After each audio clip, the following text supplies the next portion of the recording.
Welcome in, hockey fans in the Desert Southwest, College Hockey Southwest Weekly. We got the coach. Greg Powers is with me for the 5-minute Powers Play. Coach, we talked about this earlier in the year, but 3 bye weeks in your first 10 games, and now you're ready to get back and roll into about, 13 weeks in a row or something like that. How do you guys feel right now? We feel great. We do. I mean, getting Gruber and Phil back is a huge shot in the arm, and we're excited to just play again. We've kept practices short. The pace has been great. We anticipate a team that's really fired up to be on the ice on Friday. I was going to say, when you look at their record, it's kind of deceiving, isn't it? Vermont coming in here at 1-8-1, but coming off of a tie against Boston U, and you know what to expect out of this team. They're going to be ready to play, aren't they? They're a good team. They're a really good team. We're not taking them lightly, because they have one win. They've had a tough schedule. They have maybe the best goalie in college hockey. He's really good. And they're heavy. They're heavy. This place will probably suit their game pretty well. So we got a work cut out for us. You look at just any given night this year, especially, it seems everybody's just beating everybody. And everybody's good. There's 60 teams. You hear me say it all the time. So we have to be at our best to beat anybody. We're not nearly good enough yet as a program to win games consistently by not playing our best hockey. I hear a lot of talk out there, and I look at your schedule. Last year at this time, 10 games, you were 7-3-0. Now you're 6-4-0. Really not much different. I mean, the schedule was pretty similar probably, except you got Ohio State here last year and Minnesota State there this year. Yeah. 13 weeks in a row, and we talk about some different things coming up because you're going to get Vermont here, then you get Denver here. Yep. But then you have Saturday, Sunday games. Tell me about those Saturday, Sunday games, and how do you prepare any different for those short turnarounds? No, our guys like them. We're confident with their conditioning levels and all the great work that Leanne does with them, where they don't really affect us, and it just kind of happened. We have a short turnaround game, Friday, Saturday with Denver because of the Saturday game being on TV with the Pac-12 network. So that's the reason for that early start. And then with Michigan State, there's exams and stuff like that. And then with Omaha, I think it had to do something with their basketball team, or I don't know.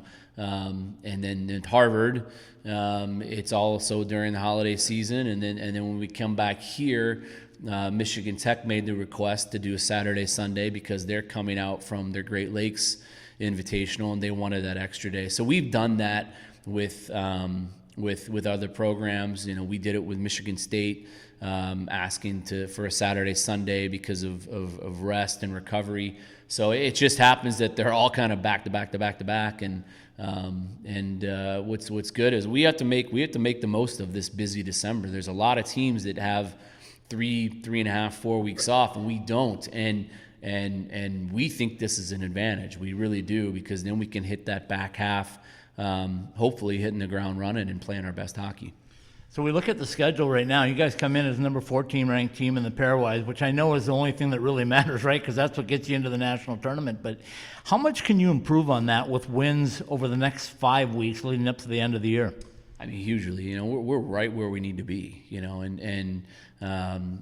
Like I always say, we're focused on one thing: Friday against Vermont, and the rest will fall into place. But if you look beyond and kind of tear apart our schedule, we have some really big time games coming up. We have Vermont, and then after that a top 10 pairwise team in Denver, and then after that right now a top 10 pairwise team in Michigan State, and then after that a top 20 pairwise team in Omaha, and then after that a top 5 pairwise team in Harvard. So we have a great opportunity in front of us to come together and get closer as a group and really tackle December, get some big wins as a program, and it all starts Friday. Okay, 2 things. We talked a little bit 2 weeks ago about the bumps and bruises, and you said everybody needed some time off, and they got it. I'm guessing everybody healed up pretty nicely? Yeah, everybody's healthy. So it's a great luxury to have. A couple guys a little bit sick, but we're keeping away, and just so they don't spread anything that could play or practice. But again, we don't, we're practiced out. We've been limiting practice this week to 30 to 45 minutes, and with good pace and some purpose, and the guys have really taken well to that, and they should be flying on Friday. All right, I want to talk to you a little bit about Sun Devil Athletics because your football team came off of a huge win last Saturday. They got another big game coming up, but tell me about Sun Devil Athletics and how they all coincide, the championships that the teams are winning and the teams that are knocking off top teams, and your program. How are they all tied together? Well, I mean, I think it's just a culture. It's expectations and a culture that starts at the top with Ray, hiring like-minded coaches that want to make names for the program. What Zeke's doing with wrestling, beating Penn State, first dual loss in 60 meets for Penn State, that's an incredible accomplishment. And then Herm turns around when nobody gave them a chance to win that game on Saturday and did the unthinkable and really dominated from start to finish, minus those last 6 minutes. Huge win for the program. What Sonya's doing with volleyball has been really impressive, and she took over that program when it was really down and not winning much, and now they're knocking on the door to getting into an NCAA tournament, and then obviously Charlie's winning like Charlie always does, and Bobby is off to a good start. They damn near beat Virginia, who's a national championship team. So everything's looking really good in Sun Devil Athletics right now. How does that affect your players? Do they kind of get the vibe that, hey, you know what, if the football team wins big, it's our turn to win big too? I don't know. I don't think it really affects us, to be honest. I mean, it gives everybody a sense of pride, especially when you see the Pitchfork succeeding on a national stage and a big stage like it did on ES or on ABC. It's a national ABC game, and all of our guys, it was great because we all got to go to the football game Saturday, and generally we only get to experience those miserable, first 2 games at the start of the season where they play maybe a 1AA team and it's not close and it's 115 degrees out. So we got to go where the weather was beautiful, the crowd was tremendous against Oregon, who's an unbelievable program, and so for the guys to get to experience that in the middle of our season, I think it probably fired them up a little bit. All right, let's wrap things up by talking just a little bit about Vermont. You said they're big and heavy, but this style fits your games. Their goaltender is top-notch. What do you expect for them offensively? Do they have the offense to bring it?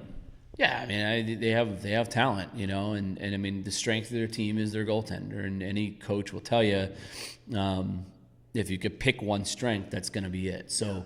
We're going to have to, get in his eyes and throw a lot of pucks and bodies at him to beat him, and just play the way we play. We never focus too much on the other team. We study them and show the guys our film on them and talk about tendencies, but we focus on us. That's all we've been focused on. And we just like anybody else, if we go out and we execute the way that we want to, we like our chances.